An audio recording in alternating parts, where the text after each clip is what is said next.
Hi, folks. Obligatory throwaway account because, well, you know the drill. My wife knows my main and some friends follow me there. Also, sorry for any formatting issues typing this on my phone while sitting in my car because I need to get this off my chest. So, guys, 36 me, need to share this absolutely insane situation that's been going down in my life recently. Been married to my wife Anna, 33F, for almost 8 years now, together for 10. Got 2 amazing daughters, 7 and 5, and honestly, I thought everything was pretty solid. Like, yeah, we weren't doing the honeymoon phase stuff anymore, but who does after 8 years and 2 kids, right? We had our normal marriage stuff. Sometimes we'd argue about dumb things like me leaving my work boots in the living room or her spending too much on Amazon, but nothing major. I work in construction management. Started as a regular worker, worked my way up, make decent money. Anna has this corporate job she seems to like. We bought a house 3 years ago. Kids are doing great in school. We even got a dog last year. Pretty much living that average American dream, you know? Thinking back, though, I should have picked up on a few things. Anna had been different lately. Lighter, happier, more, I don't know, invested in work all of a sudden. She used to just vent about her job like anyone else.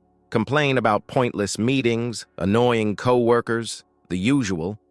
But lately, she talked about work like it was exciting. And then there was Jim, her boss. At first, he was just a name that popped up every now and then in her stories. Jim had the funniest take in the meeting today, or Jim's idea totally saved the project. Normal stuff. But then it started shifting. She began mentioning him in these small, off-handed ways that didn't seem like much at the time, but now stick out like neon signs. Like the time we were talking about management styles, and she said, "You should hear Jim's take on leadership, it's actually really inspiring." Or when I joked about corporate buzzwords, and she immediately went, "Jim says those words actually do matter when building team cohesion." Yeah, Anna, that definitely sounded like your own opinion. I remember casually saying, "Damn, sounds like Jim's your work husband," just messing around. She froze for half a second, then forced a laugh and went, "Oh, stop, he's just a great mentor." Okay, weird, but I brushed it off. I was on the couch, halfway through a YouTube video about fixing the garage door when Anna walked in.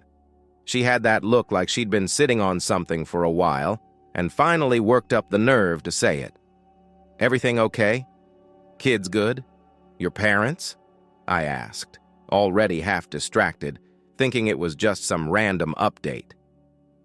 Yeah, everyone's fine," she said, shifting her weight like she couldn't get comfortable standing there. I need to talk to you about something."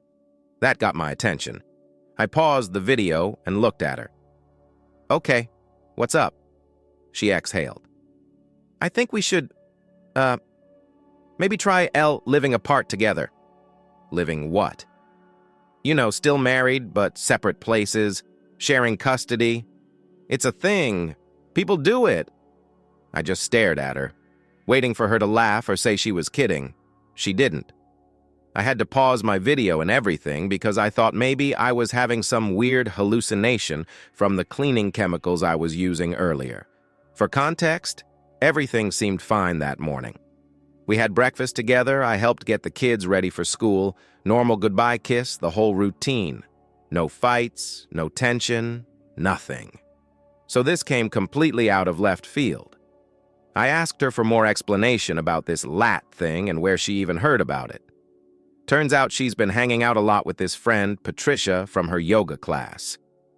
Patricia's like this self-proclaimed modern relationships expert who's been divorced 4 times. Yeah, you read that right. And somehow she thinks this makes her qualified to give marriage advice. Like, wouldn't that make her an expert in how to fail at marriage? I tried to stay calm, though. Proud of myself for that, TBH. Took a deep breath, put my phone down, and tried to have an actual adult conversation about this.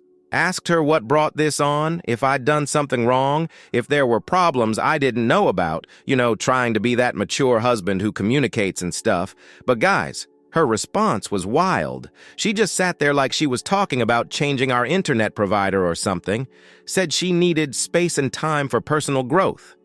Started throwing around all these buzzwords that honestly sounded straight out of some self-help book Patricia probably gave her.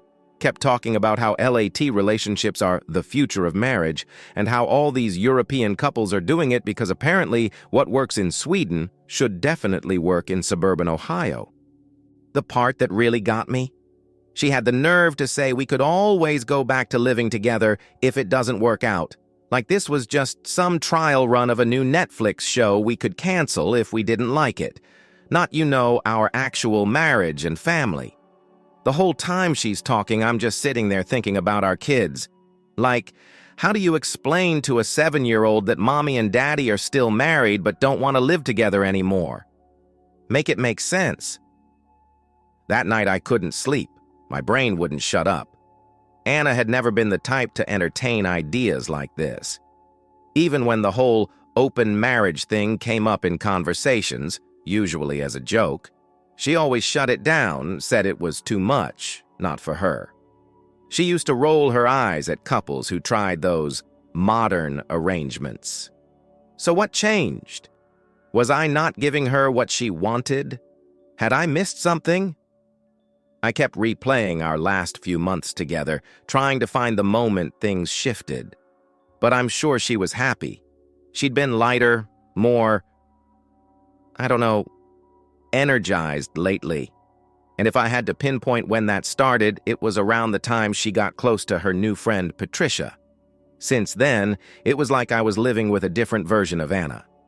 So after Anna dropped the whole LAT bomb on me, I did what any reasonable person would do.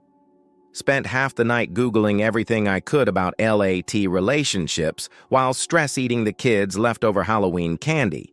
And let me tell you, what I found was interesting. Turns out this LAT thing isn't completely crazy. Some people actually make it work. But here's the thing. It's usually older couples who already have grown kids or people who work in different cities. Not couples with 2 young kids in elementary school who live in the same suburb. Red flag number 427, am I right? But I decided to play along.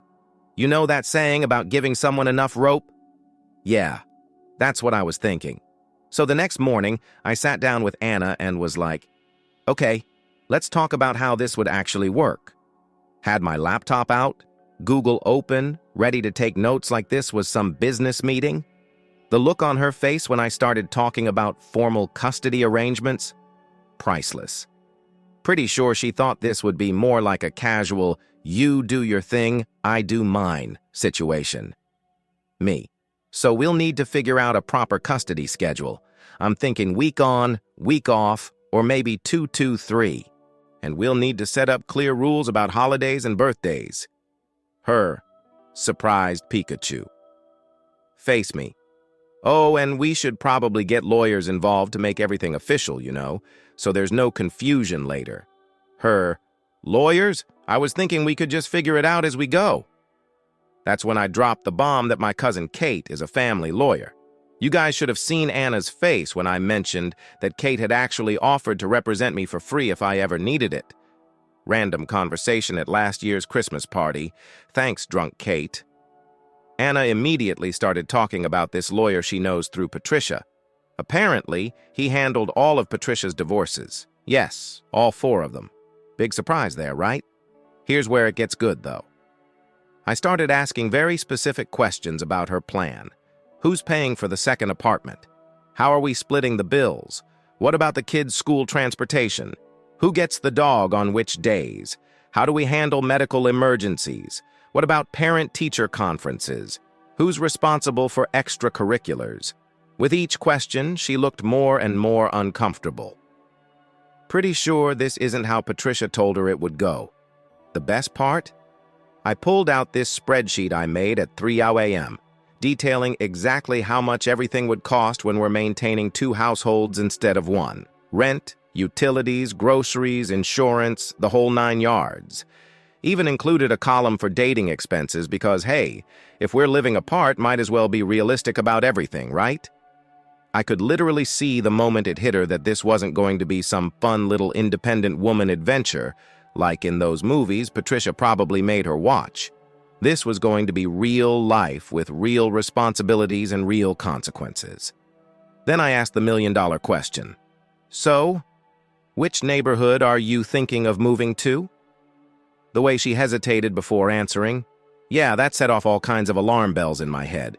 She tried to calm herself and said that she's been looking at the Oak Valley apartments. For those not familiar with that area, Oak Valley is this fancy-ass complex on the other side of town, way more expensive than what we'd budgeted for in my spreadsheet. I ended the conversation there, told her we're going to continue planning later. Now, I'm not the smartest guy in the world, but something felt off. Why that specific place? It's like a 30-minute drive from the kids' school, has no playground, and their units are mostly one-bedrooms. Not exactly ideal for someone planning to have 2 kids stay over regularly. So, I did what any paranoid husband would do, started digging. Turns out one of my work buddies, Dave, has a sister who works at Oak Valley's leasing office. Shot him a text asking if he could get some intel. Yeah, I know that's kind of sketchy, but desperate times, right? Guess who lives at Oak Valley? Someone from Anna's office. The new regional manager she's mentioned a few hundred times in the past couple months. He's just really passionate about corporate synergy himself, Jim. But I thought she was jealous of him living in that neighborhood and wanted to try it too. But here's what threw me off. When I brought up setting up the kids' rooms in her new place, Anna got super weird about it. Started saying stuff like, maybe we should wait until I'm settled in. And, the girls might be confused at first. Then dropped this gem. Maybe they should just stay with you most of the time until everything's figured out. Right? Because nothing says good mother like voluntarily seeing your kids less so you can live in a 1-bedroom apartment near your totally just a coworker boss. I didn't confront her about Jim right away, though. I wanted to gather more info first. So I reached out to her sister, Liz. Now, Liz and I have always gotten along. Maybe a little too well, if I'm being honest. Ever since her divorce last year, she's been a bit flirty. Nothing over the top, but enough to notice. She even straight up told me once, if my sister didn't have you first, I just laughed it off, never encouraged it because, marriage. Liz was shocked about the whole LAT thing. But then she started putting pieces together.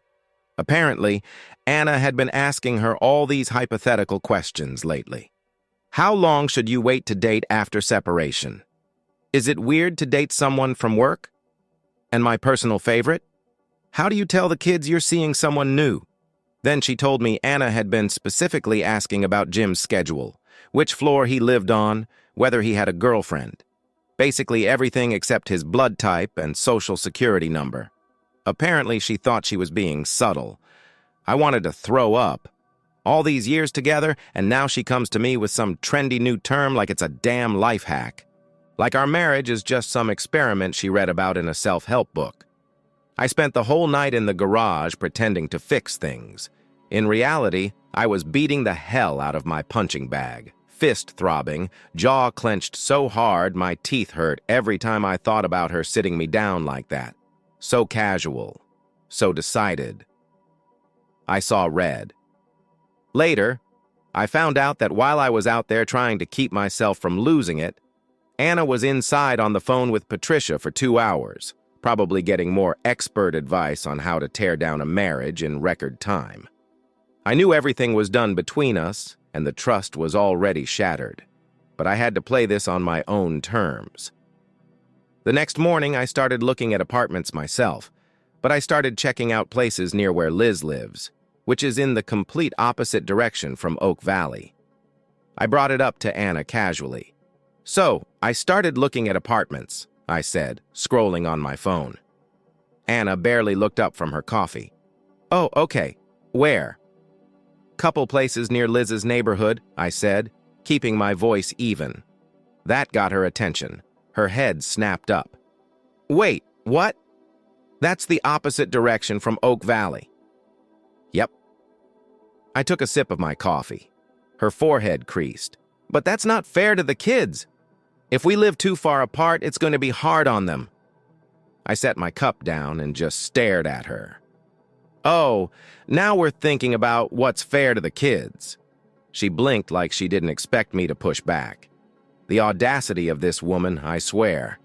She opened her mouth, shut it, then let out this annoyed sigh. That's not what I meant. You're just being difficult on purpose.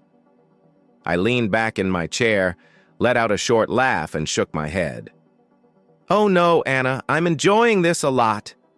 Her eyes narrowed. What's that supposed to mean? I didn't respond, just brushed past her and walked away. And then, just when I thought I couldn't be more pissed off, Anna went and proved me wrong.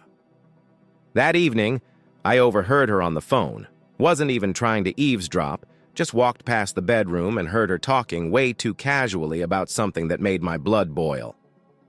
Yeah, I think it'll be good for us, she was saying. Gives me a chance to reset, focus on myself, you know? And honestly, I think Tom will come around once he sees how much easier things are this way. Less stress, less arguing. He might even end up preferring it. Preferring it?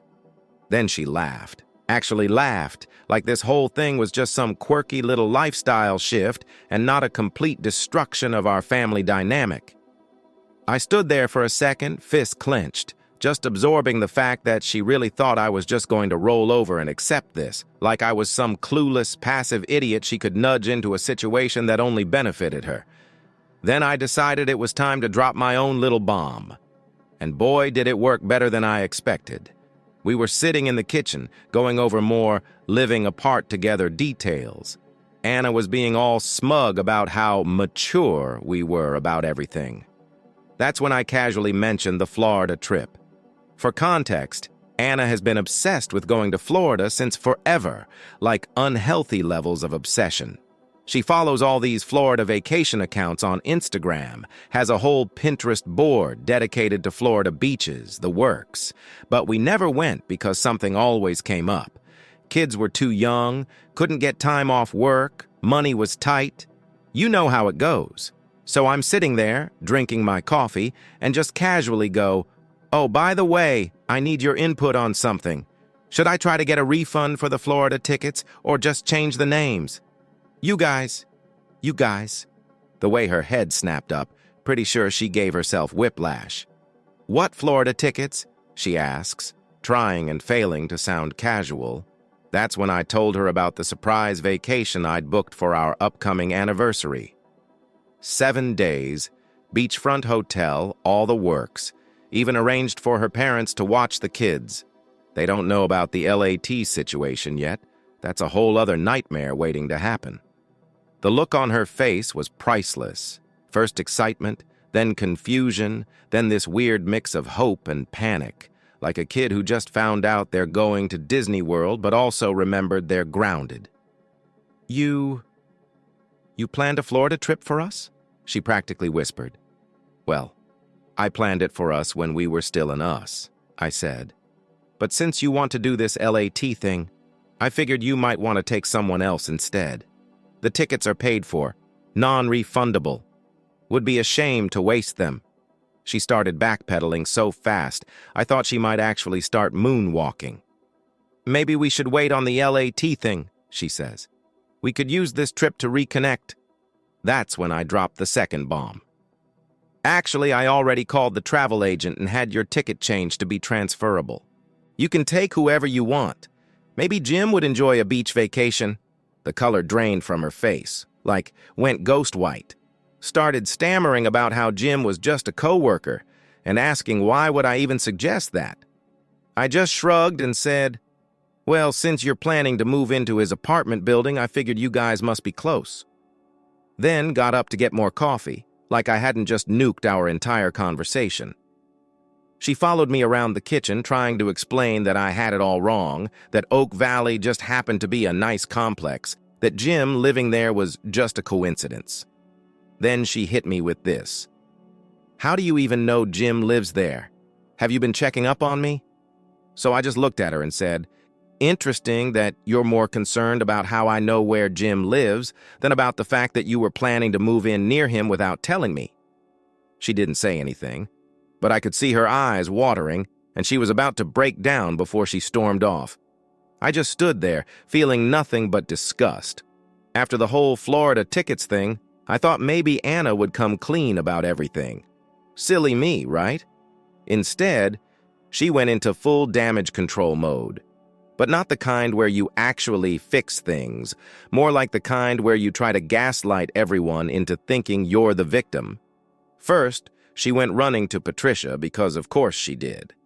They had this 3-hour phone call where I could hear Anna crying through the walls about how I was emotionally manipulating her by, check notes, exposing her plan to abandon her kids to live near her boss. The mental gymnastics these two do should qualify them for the Olympics, I swear. But here's where it gets interesting. Remember my work buddy Dave, whose sister works at Oak Valley? Well, turns out Jim's been doing some shady stuff too. According to office gossip, bless those receptionists and their love for drama, Jim's been bragging to his work buddies about this hot mom from accounting who's totally into him. Guess who works in accounting? Anna. The best part, though? Jim has a girlfriend.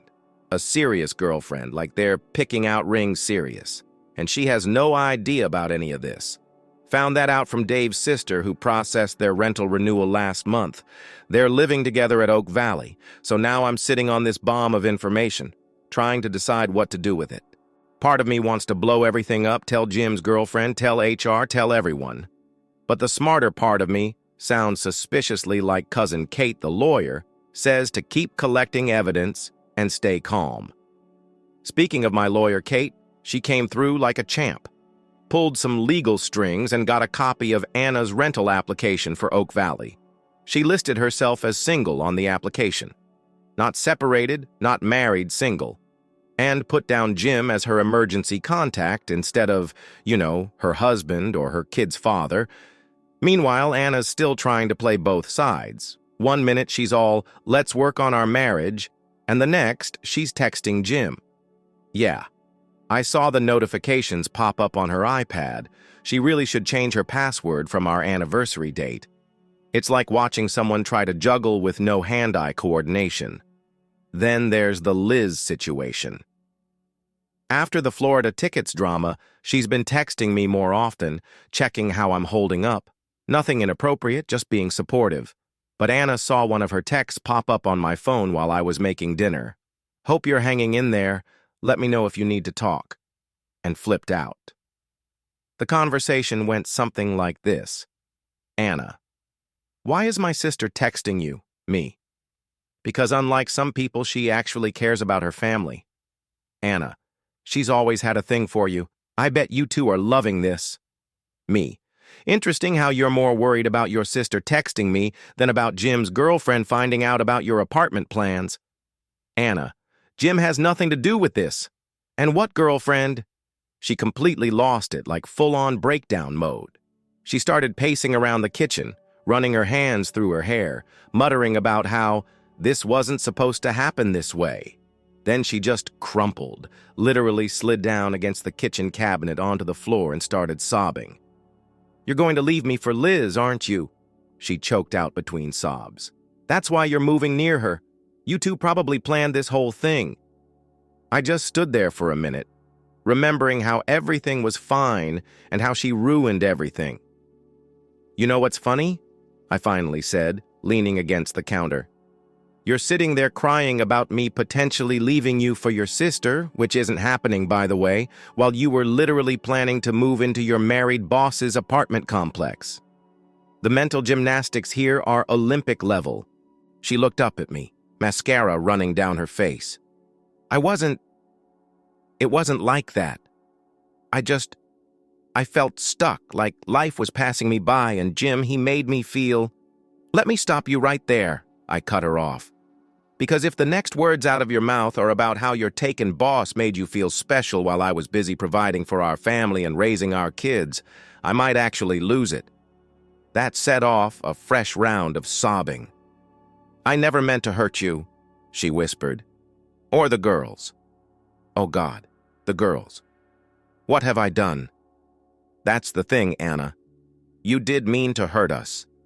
Maybe not consciously, but every step you took.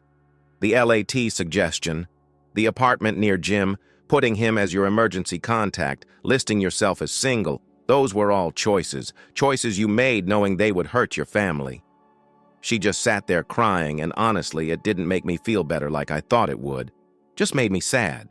Sad for our kids, sad for what we had, sad that she'd thrown it all away for some fantasy that was never going to work. Then she said something that actually made me laugh out loud. But Patricia said this was normal. She said all marriages go through this, and that LAT would save our relationship. Patricia? You mean the woman who's been divorced 4 times? That Patricia? Yeah, great source of marriage advice there. I'm so stupid, she whispered, more to herself than to me. No, you're not stupid, I sighed. You're selfish. There's a difference. Then she looked up at me with these huge, teary eyes. Can we fix this? Please? I'll do anything. I'll quit my job, cut off Patricia, go to counseling, whatever you want. Just please don't leave me for Liz. And that's when I realized she still didn't get it. Still thought this was about me and Liz, or her and Jim, or some other external factor. Couldn't see that she'd broken something fundamental in our marriage the moment she decided to plan a whole secret life without me or our kids in it. I'm going to stay at Liz's tonight, I said, grabbing my keys. Not because anything's happening there, but because I need space to think how we are going to end this. And honestly, looking at you right now just hurts too much. Left her sitting there on the kitchen floor. Could hear her crying as I walked out, but didn't look back. Got in my truck and just drove. I stayed at Liz's for 3 days, spare room before anyone asks. Needed time to clear my head and figure out next steps. Plus, Cousin Kate, the lawyer, wanted to get all our ducks in a row before the big family meeting. We decided it was time for everyone to know everything. Set it up at Anna's parents' house. Figured neutral territory would be best. Plus, they deserved to know why their grandkids' lives were about to change. Anna tried to get out of it. Said she was too emotional to handle it. Told her she could either come voluntarily or I'd have Kate start the divorce proceedings without her input. She showed up. Walking in was surreal. Her mom had made coffee and put out those cookies she always makes for family meetings, like this was just another Sunday visit, not the day their daughter's marriage imploded. Kate brought copies of everything. The Oak Valley application where Anna listed herself as single. Screenshots of text conversations between her and Jim. Yeah, got those from her iPad. Bank statements showing she'd been moving money to a separate account. Everything. Laid it all out on their dining room table like some twisted timeline of betrayal. Anna's mom started crying when she saw the rental application. Her dad just sat there, getting quieter and quieter as Kate went through everything. The only sound was Anna's occasional sniffling and her mom's muffled sobs. Then we got to the custody plan. That's when Anna finally spoke up. I want joint custody, she said quietly. Her dad actually laughed, like a harsh, bitter laugh I'd never heard from him before. Joint custody? He said. After you tried to move into a 1-bedroom apartment and listed your boss as your emergency contact instead of your children's father? That's rich, honey. Anna started with the waterworks again. I wasn't thinking clearly. Patricia said, if you mention Patricia one more time, her mom actually shouted. Never heard her raise her voice before, ever. Kate stepped in then, all professional. Given the documented evidence of attempted abandonment and the clear prioritization of a potential affair over childcare, we'll be pushing for primary custody with Tom, she said, looking at me. With supervised visitation for Anna until she completes counseling and demonstrates stability. The way Anna's face crumpled when Kate said, supervised visitation, man, that hit hard. Like reality finally caught up with her fantasy. Her dad turned to me. The girls, do they know? Not yet, I said. I wanted to handle this part first. They're with my parents today. Then we had to figure out the logistics. Kate had drafted a separation agreement that was more than fair. I'd keep the house, mortgage is in my name anyway. Anna would move in with her parents temporarily, standard custody arrangement once she completes counseling. Even put in a clause about no overnight guests of the opposite sex during visitation? Yeah, that was aimed at Jim. Anna tried to argue about some points, but her own parents shut her down. Her dad actually said, "You lost the right to negotiate when you tried to abandon your children for a man who's about to be engaged to someone else, watching your in-laws side with you over their own daughter. Not as satisfying as you'd think. Just sad." The meeting ended with Anna signing everything through tears. Her mom hugged me goodbye and whispered, "I'm so sorry." Her dad just looked defeated, got home that night to an empty house. The girls were still at my parents', and everything felt too quiet. Found a note from Anna on the counter. Pages and pages of apologies, begging me to reconsider, saying she'd do anything to fix this. At that point, I didn't feel anything. I just felt empty. It's been 2 months now. The divorce is final. Anna moved back in with her parents after the gym situation blew up spectacularly. More on that in a minute. The girls are adjusting better than expected. Turns out kids are pretty smart about figuring out who actually puts them first. So, here's what happened with Jim. Remember his girlfriend? Yeah. She was not happy when she found out about Anna. Actually showed up at Anna's work with printouts of all their texts. Guess I wasn't the only one checking iPads. The whole office got to watch Anna try to explain why she was planning to move into their apartment complex while listing Jim as her emergency contact. HR got involved, both Anna and Jim got fired. Karma's a beautiful thing, isn't it? Patricia also got what was coming to her. Turns out I wasn't the only husband who was tired of her modern relationship advice. 3 other couples from Anna's yoga class came forward about how she'd encouraged their wives to try LAT or open marriages. Her ex-husbands had a field day with that one. She's apparently moved to Florida, ironic, right? To find herself or whatever. Speaking of Florida, something interesting happened with those tickets. Remember how Anna was so worried about me and Liz? Well, turns out she wasn't entirely wrong to be worried, just wrong about the timing. After everything settled down with the divorce, Liz and I started hanging out more. At first, it was just family stuff with the girls. They've always loved their aunt, and having her around made the transition easier. Then it was coffee to discuss Anna's latest drama, then dinner to vent about dating horror stories. You know how these things go. One night, after putting the girls to bed, Liz and I were sitting on my back porch, talking about those Florida tickets. She joked about how Anna always thought something was going on between us back then. We laughed about it, and then, well, sometimes the universe has a sick sense of humor. Yeah, we're dating now. No, we didn't plan it. Yes, we know it's messy. But after watching Anna try to blow up our family for some married guy who didn't even want her, it was kind of refreshing to realize I had feelings for someone who already loved my kids and understood what family means. When Anna found out, holy DEFCON 1 level meltdown. Called her parents, screaming about how we'd betrayed her. They just laughed. Guess they remembered how she was ready to abandon her kids for Jim. She even tried to use it against me in court to get the custody arrangement changed.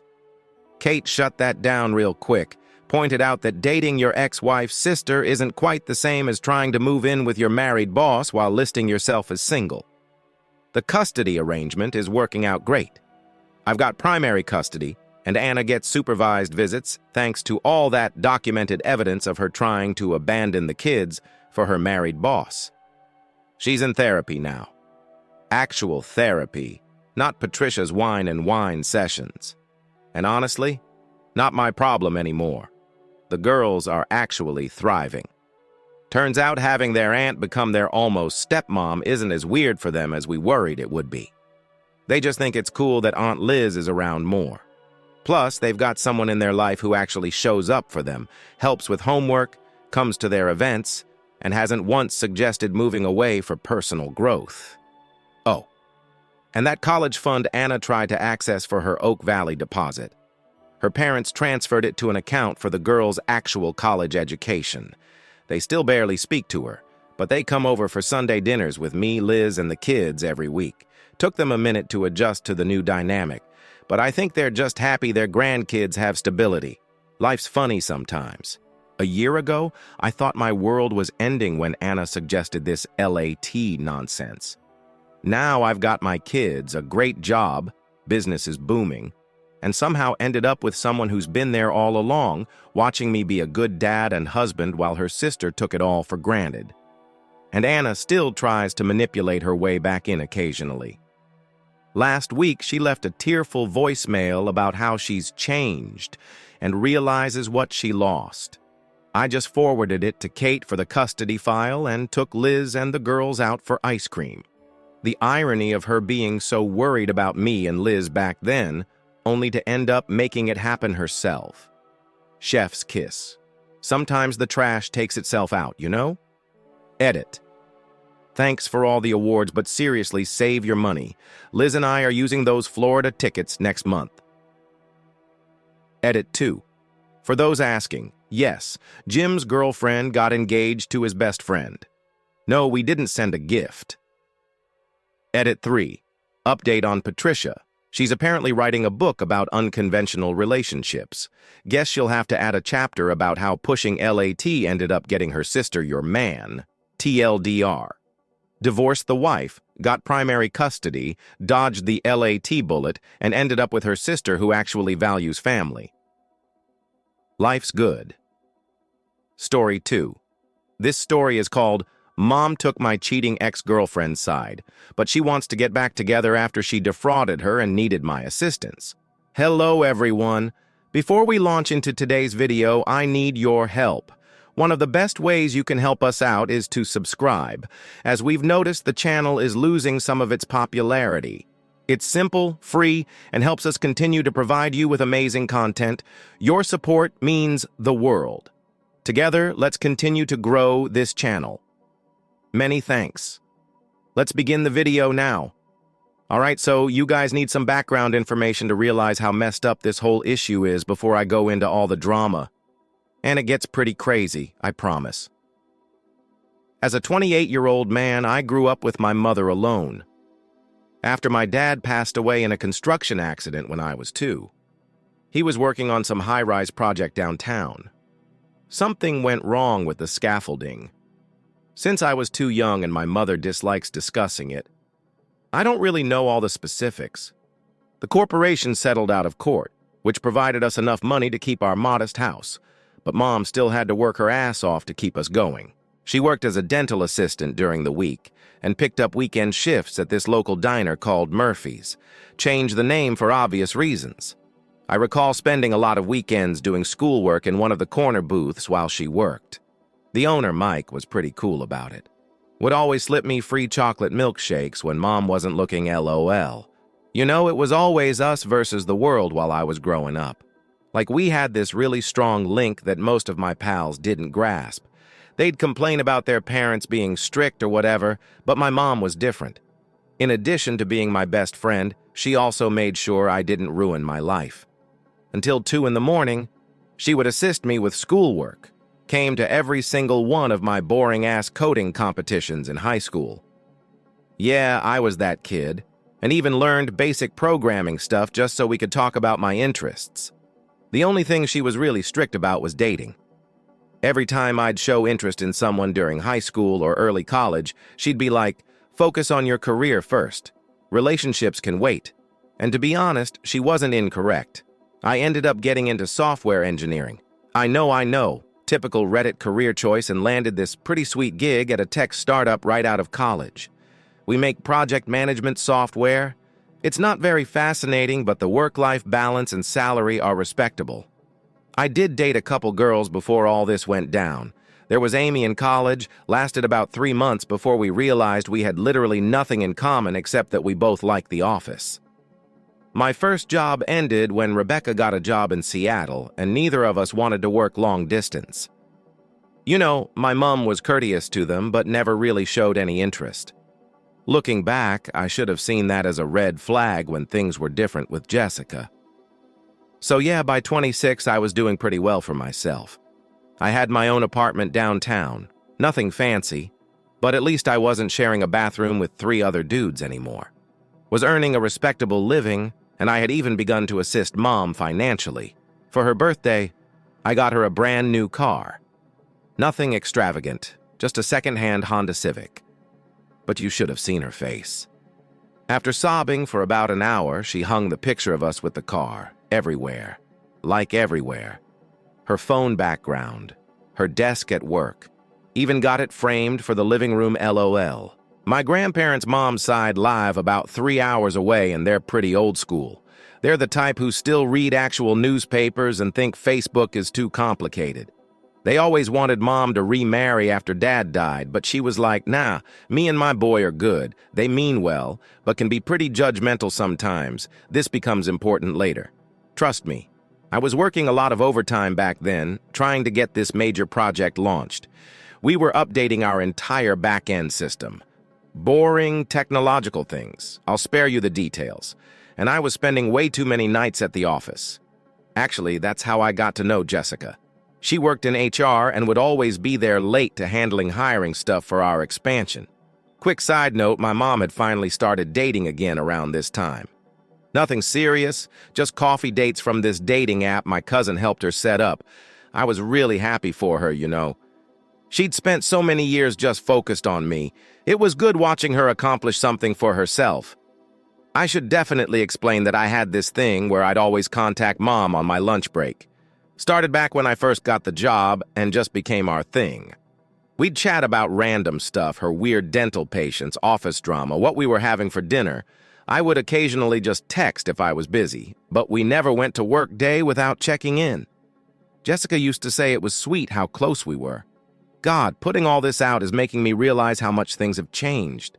It's like looking at photos from another life or something. Everything seemed so normal back then.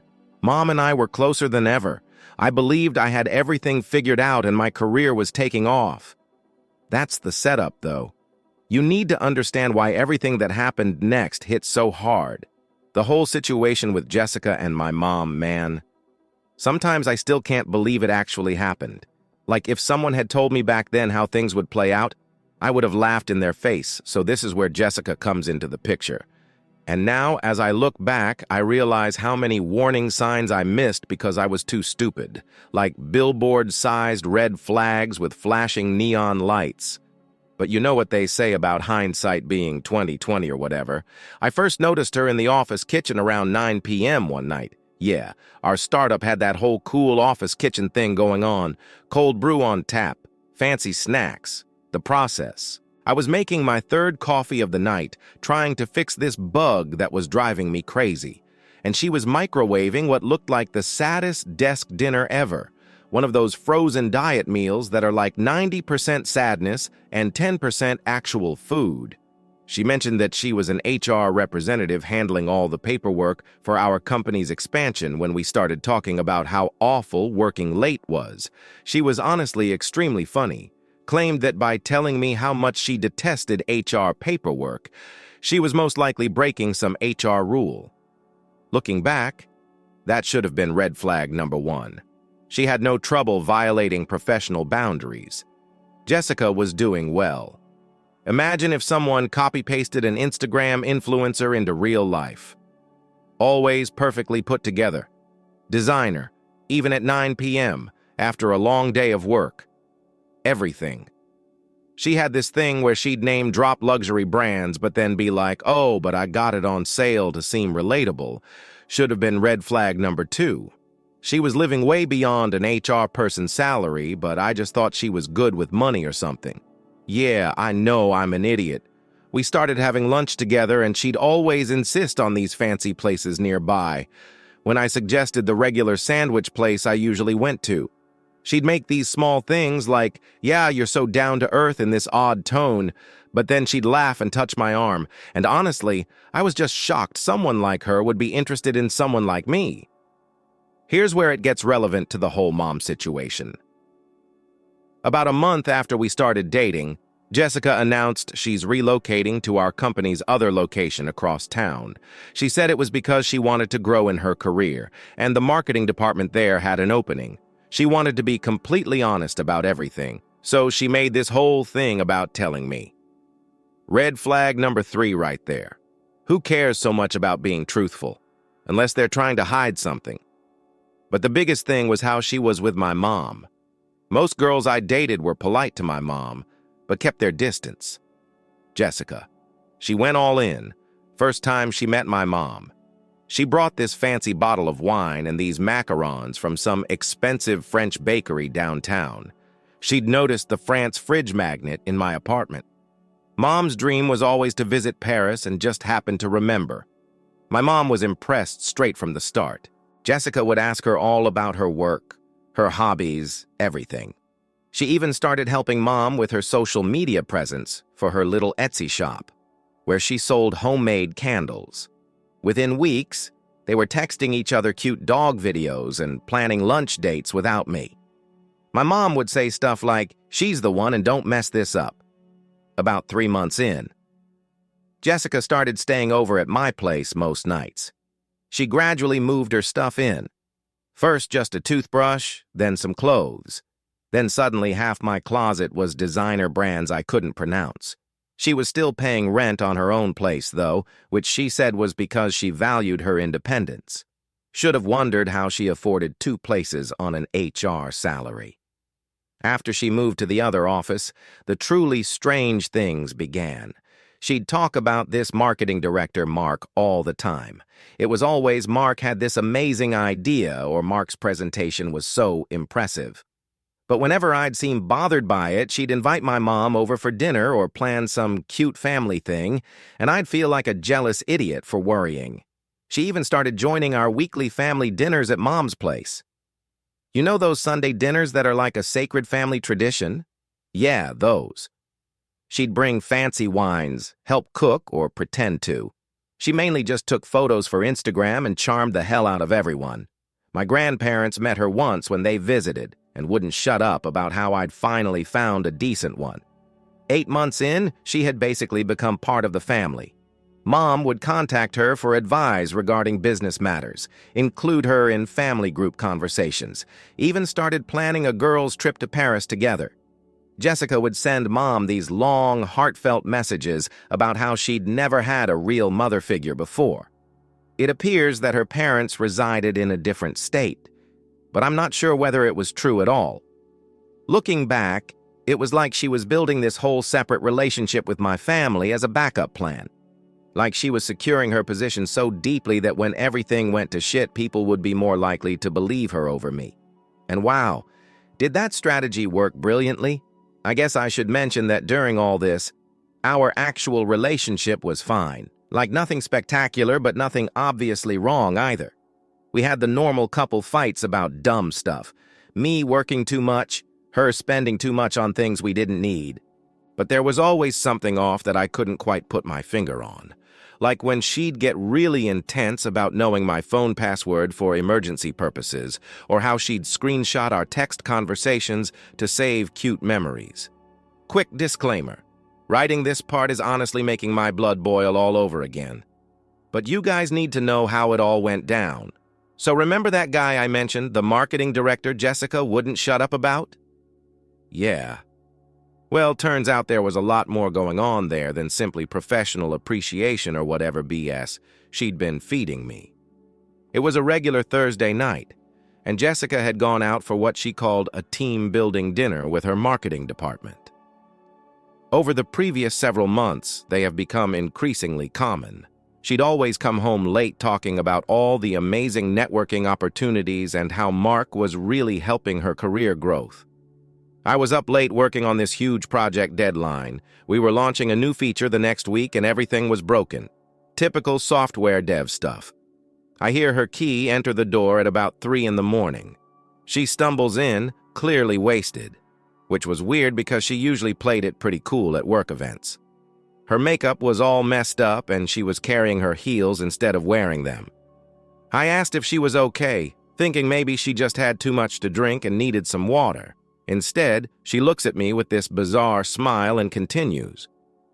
I need to tell you something, because keeping it in is killing me. Now I'm thinking maybe she got a promotion or something. Not at all. She just straight up says, I've been sleeping with Mark for the past 3 months. He gets me in a way you never could. I literally froze. Like my brain simply stopped working for a full minute. She kept talking, saying stuff about how Mark was more ambitious and understood her goals in life, and some other corporate buzzword BS. The worst thing? She wasn't even acting guilty or sobbing.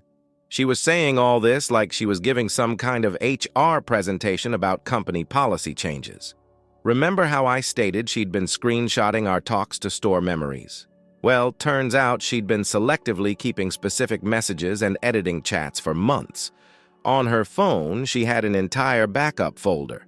Found that out later. I just sat there on the couch, trying to process everything while she kept talking about how it just happened and how she never meant to hurt anyone. Then she had the audacity to say, "I still want us to be friends, though. You're such a great man." Yes, as that's just what you want to hear from someone who recently confessed to having an affair, that you're a lovely man. The thing that really gets me is what she said next. "Your mom doesn't have to know the whole truth," she says.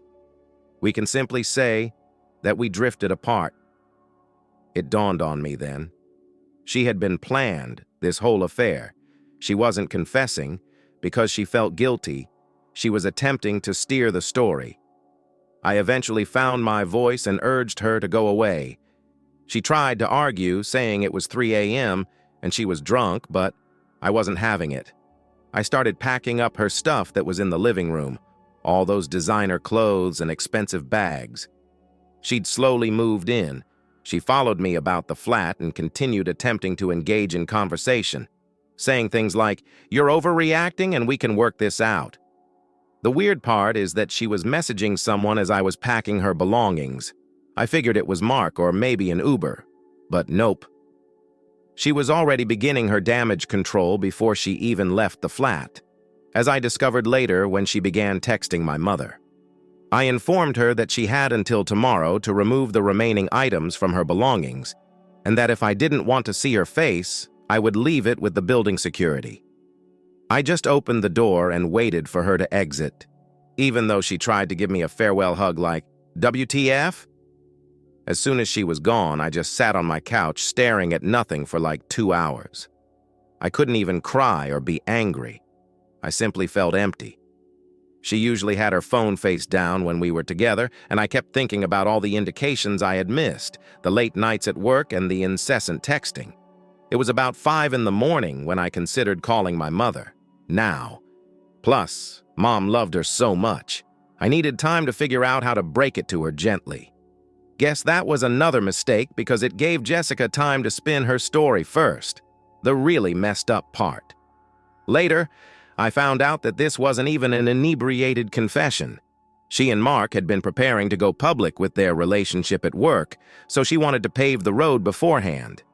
The whole drunk confession thing was just theater. The following day, she even went to work as if nothing had happened. Found that out from a coworker who saw her and Mark having lunch together, looking pretty cozy. I ended up calling in sick to work the next day. I couldn't bear the idea of possibly running into her or having to tell my teammates that I hadn't slept, even though I hadn't. I spent the morning changing all my passwords and trying to figure out what to do next. So there I am, sitting in my apartment the next day, still trying to digest everything when my phone begins exploding up. It's my mom calling. I really felt relieved at first, since I needed her support. Boy, was I mistaken. I answer the phone and immediately get hit with, "How could you harm her like this?" My mom is literally screaming. I've never heard her this angry. Not even when I inadvertently formatted her laptop and lost all her images that one time. Cloud backup is a blessing. I'm sitting there in full bewilderment, attempting to speak, but she simply continues. Jessica had apparently arrived to her house early that morning, sobbing uncontrollably and bearing evidence that I had been unfaithful to her for months. She had screenshots of everything, including photos and discussions. Here's the really messed up part. She had actually edited our old conversations. Remember how she always insisted on having my phone password for emergencies? Yes, while I was asleep, she had rummaged through my phone, taking screenshots of sporadic conversations with female coworkers, then editing them to appear suspicious. She even altered dates and timestamps. My mom was like, "Jessica gave me everything, the texts, the photographs, even your dating app profile." I didn't even have a profile on a dating app. She apparently used my images to create a false one. The worst thing? She had somehow managed to manipulate images of her and Mark to make it appear like they were simply typical professional meetings, while making harmless coffee sessions I'd had with co-workers look sinister. I attempted to describe what truly happened. I informed my mother about the 3 a.m. confession, about Mark, about everything, but she wasn't having any of it. She continued repeating things like, "I know Jessica, and she would never do that. She's not a liar. The same woman who raised me to always tell the truth was calling me a liar." Then she threatened to use nuclear weapons against me. "I'm removing you against my will. I won't have a cheater for a son." Such as, I wasn't even bothered by the will issue. Well, a bit, perhaps. Even more painful than the actual infidelity was the fact that she chose to believe Jessica over her own son. It improves. Worse? My grandparents had previously been contacted by her. They left me these long voicemails about how disappointed they were in me. My grandma was crying in one of them, saying she didn't raise her daughter to raise a son like this. Regards, grandmother. Later, I learned that Jessica had shown my mother all of the evidence she had gathered during the hours she was there that morning. She even made up this whole tale about how she had tried to make it work, but couldn't manage my frequent infidelity. She told my mom she was only telling her because she saw her as a mother figure and couldn't bear to lie to her. The truly perverse thing. Jessica continued to be close to my mother. Nevertheless, they went for coffee. Still sent an SMS. They continued to make their little shopping excursions. Jessica was doing a fantastic job portraying the distraught victim. She even persuaded my mother to assist her in packing up her belongings from my flat, because she no longer felt secure in my presence. The locks on my mom's house were replaced. The house I partially paid for really had its locks changed. Do you recall that Honda Civic? Yes. In addition, I was assisting her with her mortgage. She banned my number, blocked me on Facebook, everything. 26 years of being the most intimate mother-son pair you can think of. And it all blew up in smoke because of some altered screenshots. I tried everything to establish my innocence. I contacted my colleagues to confirm my whereabouts. On days Jessica said I was out cheating. I even tried to get it at work to recover original versions of some messages she'd edited, but Mom wouldn't even look at any of it. "Jessica showed me everything I need to see," she said again. Jake was the only employee that made a genuine effort to assist. He was aware that there was a problem with the screenshots Jessica was sharing. However, demonstrating that they were altered was a quite other matter. She had been very careful to hide her identity. You know what the worst thing was? Discovering that Jessica continued to attend all of our customary family gatherings. Thanksgiving. She was present. Christmas? Yes. The birthday of my mother. She shared photos of them together at a posh restaurant in the city center. In the meanwhile, I ordered takeaway and stayed home alone over the holidays, trying to understand how my life had fallen apart so catastrophically. I'm not going to lie. During this period, I was in a quite dire situation. Something happens to you when you see your mother pick your unfaithful ex over you. I pushed myself into my job and took on more assignments, you know. Anything to distract me from the reality that I had lost both my mother and my fiancé in the same day. I had been away from the family for roughly 8 months at this point. That's what I'm referring to, yes. I became aware of some strange posts on my mother's Facebook page. She talked about being your own boss and achieving financial freedom while sharing all these cryptocurrency investment things. This is a woman who believes Instagram is too complicated and still writes checks at the grocery store. Serious red flag.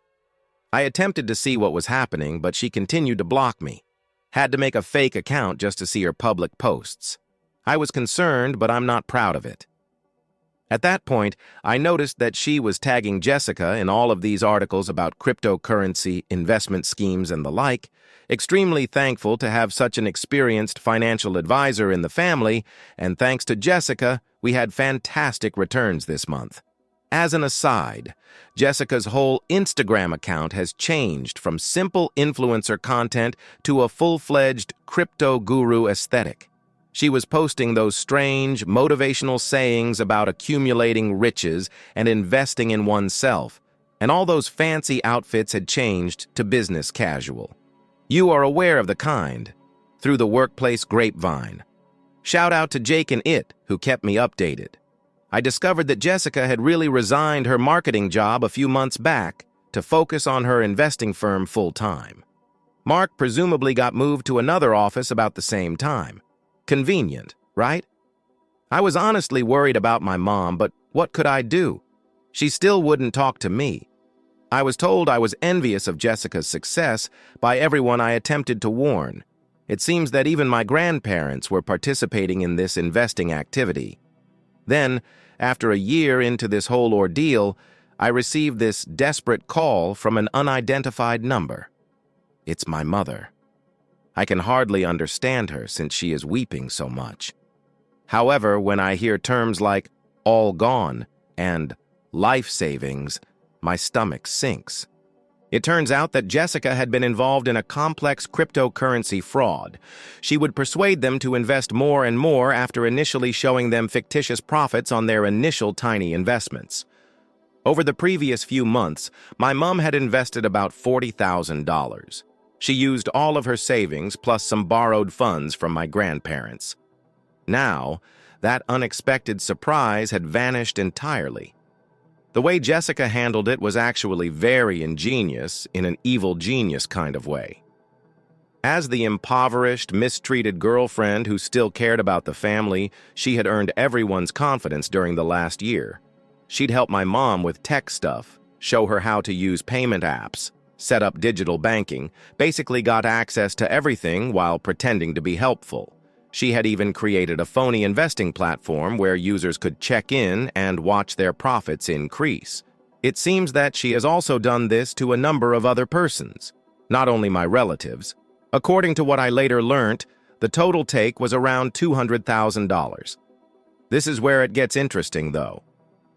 Jessica was intoxicated when my mother eventually confronted her about her inability to withdraw any money. This time I was truly intoxicated, not as inebriated as she was when she admitted to cheating. She simply lost it and began to talk endlessly about how she never intended for things to go this bad. How Mark left her after moving offices and receiving a promotion. How her lifestyle was dependent on money. And then, in what I can only assume was a drunken guilt spiral. She acknowledged everything. The phony screenshots, the cheating, everything. She even showed my mother the unaltered original that she had saved. I suppose she didn't hide her traces as much as we believed. Realizing that she had chosen this person above her own son, my mom sat in Jessica's flat and watched her ex-girlfriend, future daughter-in-law, cry about how she had ruined her life. It's one thing to discover that your life savings have been stolen. Finding out you two wrongfully accused your own kid and wrecked your connection with him. That's a whole other level of awful. Jessica reportedly sobered up the following morning and attempted to change her mind, but it was too late. Part of my mom's confession was captured on her phone. She must have finally learned how to use technology when it was most important. She reported the investment scam to the police right away. Want to know what's so messed up, though? Jessica had already purchased a one-way ticket to somewhere in Southeast Asia after emptying her accounts. By the time the police got involved, she was long gone. Apparently, she'd been planning her exit strategy for weeks. All those investing seminars she was apparently attending? Yes, they were the steps she took to gradually transfer funds and prepare for her departure. She hadn't even told anyone that she had subleased her flat. Everything sort of blew up once Jessica pulled her disappearance act. In addition to dealing with the bank and the police, my mom was also attempting to determine how financially bankrupt she was. However, there was this other mess as well. Our connection. She made her first attempt to get in touch with me after everything fell apart. In fact, I didn't answer her calls. Petty, perhaps. However, after a year of being ignored and blocked, I wasn't exactly rushing to answer. She left these voicemails, though. God, listening to them was difficult. Just full-on sobbing, she said she didn't deserve to be my mother and apologized. She finally arrived at my flat, not a warning, at 7 a.m., just stood at my door, appearing as though she hadn't slept for days on a Saturday. I almost shut the door in her face, but she looked so broken, like this wasn't the strong woman who raised me. This was someone whose entire world had just imploded. This folder was with her. Everything was within. The initial screen grabs. Jessica had shown her the edited ones. Bank statements showing all the money she'd lost. Everything. Even the police report. She just broke down after spilling everything out over my coffee table. I let you down. She insisted that I wasn't a good mother. I failed as a human being. She told me how Jessica had played her flawlessly and how, while her real son was going through a difficult time, she had been boasting to everyone about her wonderful future daughter-in-law for the past year. She claimed she'd understand if I never forgave her. But here's the deal. Watching your mom actually on her knees pleading for forgiveness should definitely make you feel something, right? Anger, sadness, satisfaction, anything. However, I felt absolutely nothing. I simply stood there as she wept, and all I could think was, who is this person? Her discussion of all the family gatherings she had asked Jessica to rather than me was the worst part. Birthdays and holidays, even the wedding of my cousin. She'd chosen my cheating ex over me every single time. She was now seated in my living room. Expecting what? For everything to go back to normal. What really got me, you know? My grandparents were too embarrassed to address me by name because she had already told them everything. A letter was sent, a letter in 2025 expressing their sincere regret for falling for Jessica's falsehoods. Like, thanks. I guess that letter is still sitting unopened on my desk. BTWWW mom's trying pretty hard lately. Like, very hard. She calls every day, sometimes numerous times, sends me images of weird things that remind her of me. She never stops asking if she can help clean my flat or prepare my favorite meals. The quintessential mom guilt-fixing behavior. She even set up a shared Google Drive folder with copies of all the evidence against Jessica. The screenshots of her investment scam website, the police reports, the bank statements. All of this looked as though it would somehow make up for my initial lack of credibility. The financial information is disorganized. That money is probably never going to be returned to her. It was necessary to obtain a second mortgage for her home. The one I helped her buy. Remember, she's back to working weekends at the restaurant at 58. After all these years, seeing her in that waitress uniform once more. In fact, I felt something when I heard that. Something I don't know. She asked whether we could resume hosting Sunday meals last week. As before, it was just the two of us. Everything about Jessica. I need time, I said. I saw her face just fall apart, despite her best efforts to hide it. The old me would have caved. Just to cheer her up, I said sure. But I've changed since then. It is strange. I always believed that all would be resolved if I were proven correct and everyone at last understood the truth. However, that isn't how it operates, is it? The trust is completely gone. There's this voice in the back of my mind that says, she didn't believe you once, whenever my mother calls. She was capable of doing it once more. She is, I know, my mother. I am aware that she was duped. I am aware that she, too, lost everything. However, each time she reaches out, I simply feel exhausted, like bone deep, tired. Everyone tells me that she has endured enough suffering and that I should forgive her. That family is family. but they didn't spend a year being treated like they didn't exist. Read it then. Do I have to pardon her? The last update. Okay. This will most likely be my final update on the matter. It's been approximately 3 months since everything with Jessica blew out, and 6 months since I initially blogged about this disaster. I want to start by saying thank you for all of your help and guidance, even the difficult ones. A special thanks is given to others who told similar tales. Help me feel less insane about everything, please. This is the current situation. The wind still has Jessica in it. According to the police, they have located her in Bali, but international fraud cases are difficult and slow. She's really done this previously. There's really a huge Facebook community of her victims now. Good times. Mom. That's more difficult. She's still trying really hard. Almost too difficult, if you will. For example, she might send me DoorDash to my flat because she remembered I enjoyed that sushi place, or she might text me random pictures of me when I was younger that she finds. Yesterday, she emailed me a link to a mother-son therapy retreat. Yeah, that's evidently a thing. The financial thing is difficult. In order to help repay my grandparents, she had to sell a lot of her jewelry, including items my dad had given her. Once more, she is working double shifts at the diner. I've given her financial assistance, but she won't accept it. Says she needs to solve her own errors. Pride's about all she has left, I guess. Speaking about my grandparents, they finally phoned instead of only sending letters. It was awkward as hell. Lots of tears. Uncomfortably, they quiet me. They insisted on talking about how they failed as grandparents and how they should have known better. I mainly just said the typical guilt trip stuff. Oh, I see. A lot and made excuses to hang up. Work is interesting. In fact, a company-wide examination of the HR department was prompted by the Jessica controversy. It turned out that she had also been stealing company credit card information and manipulating expense reports. Real piece of work. Mark, the marketing man she messed with, supposedly got demoted and transferred after everything came out. Karma's funny like that. My mom wanted to come over last week just to sit and chat. No plans, no pleading for pardon. Simply speak. I said yes, mainly because I was tired of saying no. She brought pictures of my father that she had discovered while organizing things I had never seen before.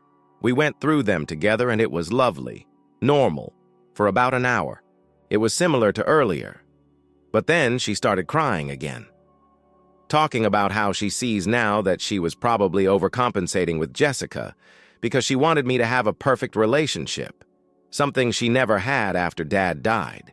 How she got so caught up in having a daughter figure that she forgot to be a mother.